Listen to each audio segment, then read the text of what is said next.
पक्षाने विधान परिषदे मात्र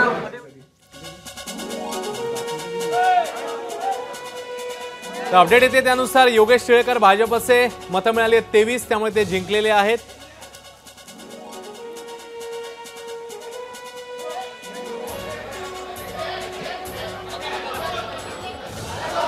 तर 26-23 अशी सगळी आकडेवारी सध्याची घडीला महायुतीने जवळपास सगळी ज्या जागा आहेत त्या जिंकलेल्या 9 महायुती आणि आता एक जागेचा जो सस्पेन्स आहे त्याच्यामध्ये जयंत पाटील आणि मिलिंद नार्वेकर यांच्यामध्ये लढत आहे। एक कमेंट आपण घेऊया। केशव उपाध्यायांकडे सगळ्यात सुरुवातीला जाऊया कारण त्यांचे सगळे उमेदवार जिंकले आहेत। केशवजी, मी तुम्हाला सुरुवातीला सांगितलं होतं की महायुतीचे उमेदवार हे अतिशय कम्फर्टेबल मतं घेऊन विजयी होतील आणि ज्यावेळी आपण सुरुवातीला चर्चा करत होतो त्यावेळी असं दिसत चित्र असं की 2203च्या आसपास महायुतीकडे मतं होती, पण प्रत्यक्षात आता जी काउंट होती टॅली ती 230 मतं महायुतीला मिळत आहेत। महायुती महायुती म्हणून 230 आणि भाजपची मतं 103 होती, ती 130 मतं जवळपास भाजपला मिळायला दिसत आहेत। त्यामुळे सुधीरभाऊ जसं म्हणाले तसं एकूण विश्वासासाठी लोकांनी मतदान केलं आहे। इतर पक्षांची मतं फुटत असताना महायुती मात्र अखंडितपणे एकसंधपणे समोर गेली आणि त्याचं काय होऊ शकतं एक मोठा विजय महायुतीच्या निमित्ताने झाला। म्हणजे बाकीच्यांची पण अदृश्य शक्तीने तुम्ही मतं खेचून आणली असं म्हणायचं का? इथं खेचून आणण्याचा विषयच नाही। जर आपापल्या पक्षांवरती विश्वास नसेल, मगाशी कोणीतरी म्हणलं की आम्ही सगळं मोकळे ठेवले, सगळं ठेवलं, प्रश्न मोकळे ठेवत नसतो, विश्वासाचा असतो आणि त्या विश्वासातनं लोकांनी मतदान जर केलं असेल, आता ते नेहमीपणे डायलॉग येतील की धनशक्ती अमुक तमुक तमुक तमुक, जिंकलं की धनशक्तीमुळे जिंकले, हरलो की काय, अशा दुटप्पी भूमीवर राहायचं नसतं। जे झालं ते झालं, आपली मतं फुटली हे पण स्वीकारलं पाहिजे आणि ते चिंतन केलं पाहिजे भारतीय जनता पार्टीची भूमिका आहे। पण आज आम्ही जिंकलोय, अतिशय उत्तम मताने जिंकलोय, त्यामुळे त्याच्यावर आज आनंद घेतला पाहिजे। ठीक आहे। अतुल लोंढेजी, जसं मगाशी उल्लेख झाला होता की दोघांनी तुम्ही मला वाटतं दोघांनी तुमचे 2 पक्ष असे होते की ज्यांनी कुठे हॉटेल वगैरे मध्ये ठेवले नव्हते आणि जसं म्हणाले मोकळे ठेवलेले, ते मोकळे ठेवलेलेच तुमच्या यांच्याकडे गेले, त्यांनी पकडले बरोबर। असं आहे की घोडेबाजार जिंकला, लोकशाही हरली। आपण पाहिलं असेल की पण तुम्हाला एक्सपेक्टेड होतं का एवढी मतं फुटणं? ऐका ना, आता ही लढाई जी आहे ती आमदारांची होती। जनतेच्या लढाईमध्ये आमचे अकाउंट फ्रीज केले, एक पैसासुद्धा आम्ही काढू शकलो नाही पाहिजे अशा पद्धतीने सगळीकडून आमची कुंडी करण्याचा प्रयत्न केला। चंदीगडपासून हे सगळं आपण पाहिलेलं आहे। फेक नॅरेटिव्ह आहेत सगळ्या। चंदीगडमध्ये जे कसे काउंट केले होते तो फेक नॅरेटिव्ह म्हणण्याचा जो यांनी प्रयत्न केला। संविधान जे अडचणीमध्ये आहे त्याच्याबद्दल यांनी फेक नॅरेटिव्हचं म्हटलं, पण हे सगळं जनतेला समजतं। खरी लढाई जी आहे ती आता जनतेच्या याच्यामध्ये 50 दिवसानंतर होईल, 60 दिवसानंतर होईलच आणि त्या लढाईमध्ये जनतेसमोर हे जे चित्र गेलं, हे विभत्स चित्र जे गेलेलं आहे, पैशाचं एक प्रदर्शन, एक BKCमध्ये पैशाचं विभत्स प्रदर्शन सुरू आहे आणि पैशाचं विभत्स प्रदर्शन जे आहे हे ज्यांनी सांगितलं की आम्ही जिंकलो, आमच्याकडे लोक आले, अजितदादांनी पण सांगितलं की मला किती लोकांनी विश्वास ठेवला वगैरे वगैरे, ती जी काही 5-6 मतं ती सापडेलच। कोणी कुठे मतदान केलं हे काही लपणार नाही, हे सापडेल, ते असतंच, ते सॅम्पल बॅलेट पेपरवर सगळं असतंच, तर त्याचा जो काही आहे ते समाचार घेईलच पक्ष।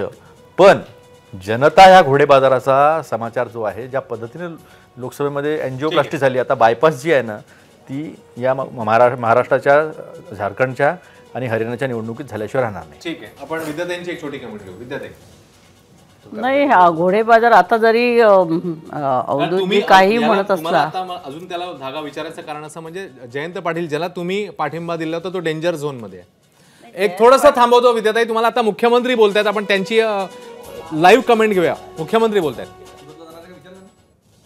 ठाणे, पुणे, सगळं महाराष्ट्रामध्ये जिथे जिथे ड्रग्स विकले जातात, जिथं जिथं पबमध्ये उशिरापर्यंत हॉटेल चालतात, जिथं जिथं अनैतिक धंदे चालतात, हे सगळं आम्ही तोडून टाकलं आणि जे पूर्ण संपेपर्यंत ही कारवाई आम्ही सुरू ठेवणार। विजयराव, नाना भाऊंनी मगाशी काय म्हणाले, ते कुठलं ते रस्त्याचं DBT, UBT पेक्षा DBT चांगली आहे ना? तर मुख्यमंत्री काय बोलतात याकडे आपलं लक्ष असेलच। तुर्तास या निकालाची वैशिष्ट्य, नेमके महत्त्वाचे मुद्दे कुठले आहेत निकालाचे ते आपण बघूया। काँग्रेसची एकूण 8 मतं फुटली आहेत। सध्याच्या घडीला जी माहिती समोर येते त्यानुसार काँग्रेसची एकूण 8 मतं फुटलेली आहेत। काँग्रेसची एकूण 8 मतं फुटल्याची चर्चा सध्या समोर येते, त्यामुळे ही मतं नेमकी कोण, हे आमदार कोण, हे आता पाहावं लागेल। महायुतीचे हिरो देवेंद्र फडणवीसच हे पुन्हा एकदा या निकालाने सिद्ध केलेले असंही समोर येते। 2 वर्षानंतर पुन्हा एकदा फडणवीस यांचाच राजकीय वरचष्मा या निमित्ताने पाहायला मिळतोय।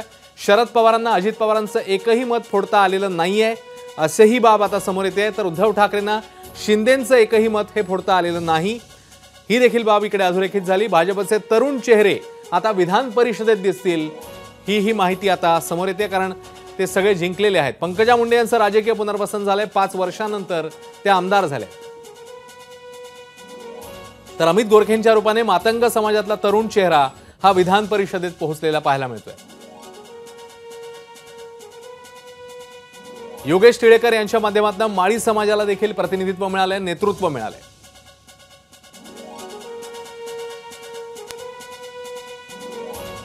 तर या निकालाची ही वैशिष्ट्ये आता समोर येतात आणि काँग्रेसची एकूण 8 मतं फुटल्याची चर्चा आहे. अभय देशपांडे सर, तुमच्याकडे येतो मी. 8 मतं फुटल्याची चर्चा म्हणजे काँग्रेसला येणाऱ्या काळामध्ये, खास करून जेव्हा विधानसभा अगदी जवळ आहे, कुठेतरी आत्मपरीक्षण किंवा काहीतरी अनालिसिस करावा लागणार या सगळ्याचा. नाही, एक निश्चित आहे की काँग्रेसकडे 37 मतं होती. राष्ट्रवादी काँग्रेस पवार गटाची 12 आणि प्लस शिवसेनेबरोबर असणारे म्हणजे ठाकरेंबरोबर असणारे 15 आणि प्लस अपक्ष काही असं सगळे मिळून साधारणतः 66 मतं त्यांच्याकडे होती.